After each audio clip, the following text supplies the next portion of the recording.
عربوں کے متعلق یہ بات تو اب سبھی جانتے ہیں کہ قبل از اسلام زمانے جاہلیت میں عرب بتوں کو اپنا خدا سمجھتے تھے اور ان کی پوجا کرتے تھے۔ اس وقت ان کے 3 بڑے بت تھے جن کو وہ دیوتاؤں کا سردار مانتے تھے۔ ان میں 3 بڑی دیویاں تھیں جن کے نام لات، منات اور عزا تھے۔ ان تینوں میں سے آج ہم آپ کو عزا نامی دیوی کے متعلق معلومات فراہم کریں گے۔ عزا سردار دیویوں میں سے ایک تھی۔ مکہ اور طائف کے درمیانی راستے میں وادی نخلا ہے اور وادی نخلا میں ہی عزا کا مندر تھا۔ ناظرین گرامی، وادی نخلا وہی جگہ ہے جہاں حضور پاک صلی اللہ علیہ وآلہ وسلم کی ملاقات جنوں کے ایک گروہ سے ہوئی تھی اور انہوں نے آپ صلی اللہ علیہ وآلہ وسلم کی دعوت پر اسلام قبول کیا تھا۔ قریش اور دوسرے قبائل وادی نخلا میں مذہبی رسومات پوری کرنے کے لیے آتے تھے۔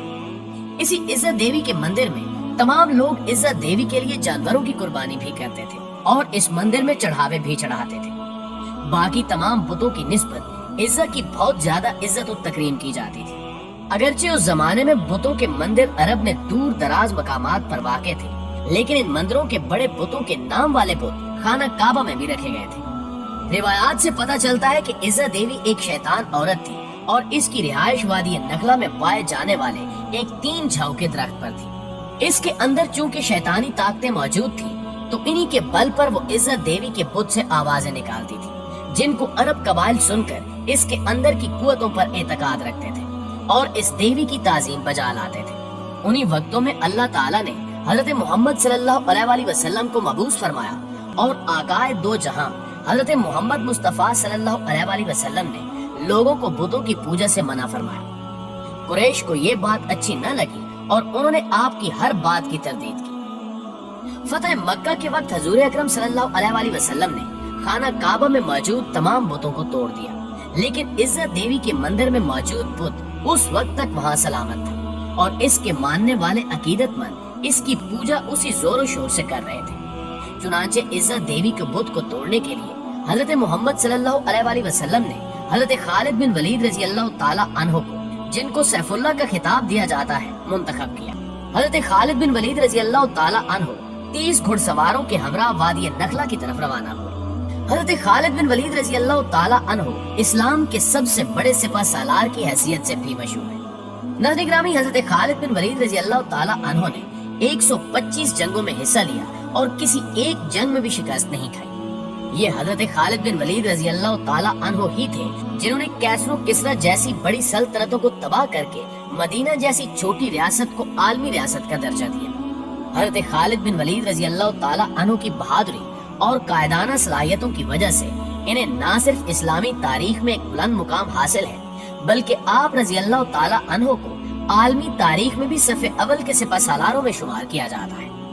حضرت محمد صلی اللہ علیہ وآلہ وسلم نے جنگ موتا میں حضرت خالد بن ولید رضی اللہ تعالی عنہ کی بے مثال بہادری کے جوہر دیکھے تو آپ صلی اللہ علیہ وآلہ وسلم نے حضرت خالد بن ولید رضی اللہ تعالی عنہ کو سیف اللہ کا خطاب دیا، یعنی حضرت خالد بن ولید رضی اللہ تعالی عنہ اللہ کی تلوار کے نام سے مقبول ہوئے۔ دوستو، اب کی بار حضرت خالد بن ولید رضی اللہ تعالی عنہ کا مقابلہ کیسر و کسریٰ کی عظیم فوجوں سے نہیں تھا اور نہ ہی اس دفعہ آپ رضی اللہ تعالی عنہ کے مد مقابل قریش یا عرب کے دوسرے قبائل کے جری جوان تھے، بلکہ اس بار حضرت خالد بن ولید رضی اللہ تعالی عنہ جس قوت سے برسر پیکار ہونے جا رہے تھے، اس شیطانی قوت کی حقیقت صرف اللہ عز و جل یا اس کے حبیب حضرت محمد صلی اللہ علیہ وآلہ وسلم ہی جانتے تھے۔ فتح مکہ سے کچھ روز بعد 25 رمضان کو حضرت محمد مصطفیٰ صلی اللہ علیہ وآلہ وسلم نے حضرت خالد بن ولید رضی اللہ تعالی عنہ سے فرمایا کہ وہ وادی نخلا کی طرف جائیں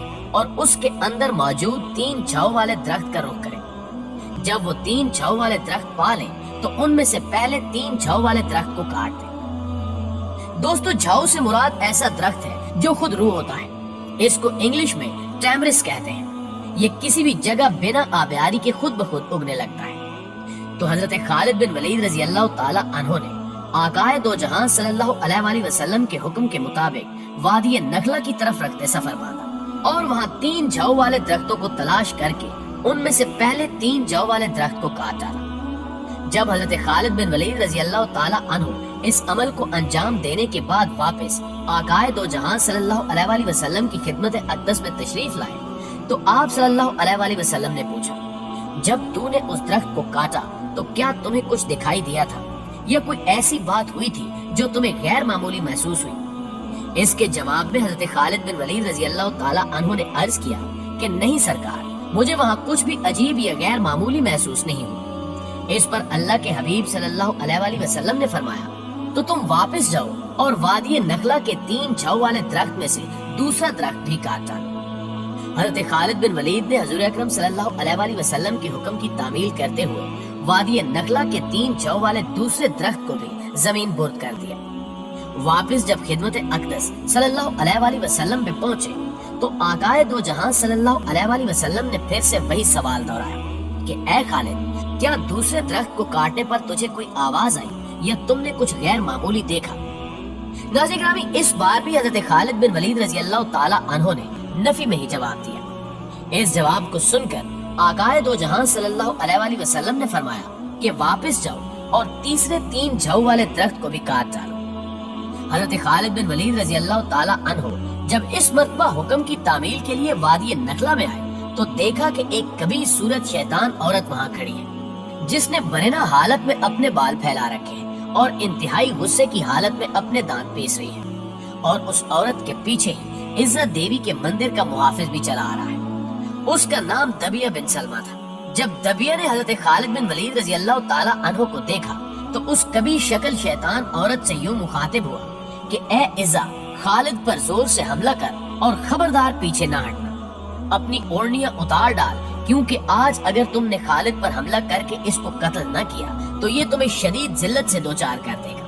حضرت خالد بن ولید رضی اللہ تعالی عنہ نے جب یہ سنا تو عزا سے اس طرح سے مخاطب ہوئے کہ عزا، میں تیرا انکار کرتا ہوں، تجھے پاک اور مقدس نہیں مانتا، اور میں دیکھ رہا ہوں کہ اللہ نے تجھے ذلیل و رسوا کر دیا ہے۔ یہ کہہ کر حضرت خالد بن ولید نے عزا پر حملہ کر دیا اور اپنی تلوار سے اس کے سر پر وار کیا۔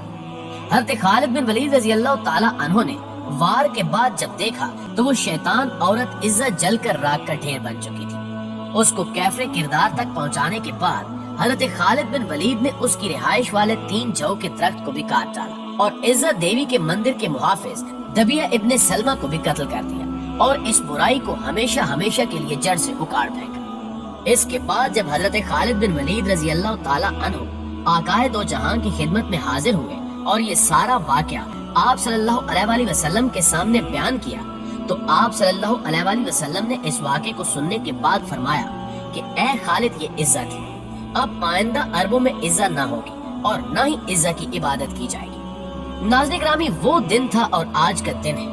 اس وقت سے لے کر آج تک عربوں میں سب سے زیادہ لائق تعظیم سمجھی جانے والی عزت کا کوئی نام لیوا بھی باقی نہیں ہے۔